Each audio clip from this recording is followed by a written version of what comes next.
Hello বন্ধুরা, সবাই কেমন আছো? আশা করি সবাই ভালো আছো। আমি চিখা, আমার নতুন একটা ব্লগে সবাইকে স্বাগত। আজ কিছুদিন ধরে আমার ছেলেটা মা আমি একটু খাসির মাংস খাবো, একটু একদিন রান্না করো।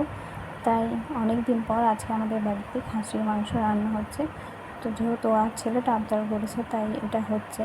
তাছাড়া এখন খাসির মাংস খাওয়া ভুলে গেছি, কারণ খাসির মাংসের যা দাম, তার জন্য এখন আর বাড়িতে সেরকমভাবে খাসির মাংস হয় না। তো আমি এর মধ্যে মশলা মাখিয়ে ম্যারিনেট করে নিচ্ছি।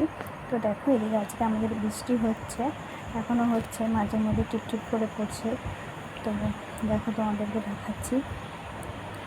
তো ওইদিকে মাংসটা তো ম্যারিনেট করে আমি রেখে দিয়েছি। মাংসটা ম্যারিনেট হতে হতে চলো আমি এই রুটি কটা বানিয়ে নিই, তারপর আমি মাংসটাও করে নেবো।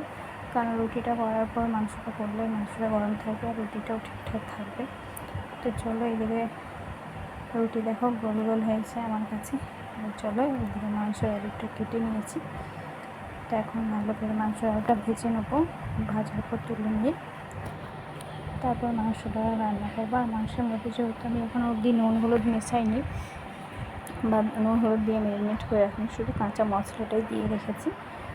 তো দেখো, এদিকে আমার আলু ভাজাটা হয়ে গেছে। তো এখন আমি কাঁচা পেঁয়াজগুলো ভেজে নেবো।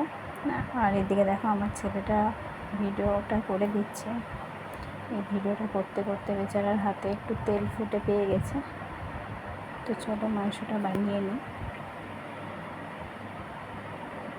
দেখো, এখন আমি এর মধ্যে নুন হলুদ এক এক করে মিশিয়ে নেবো, কারণ আমি ওরকমভাবে আন্দাজ পাই না, তাই আমি একটু কম কম করে দিয়ে নুন হলুদ মেশাই।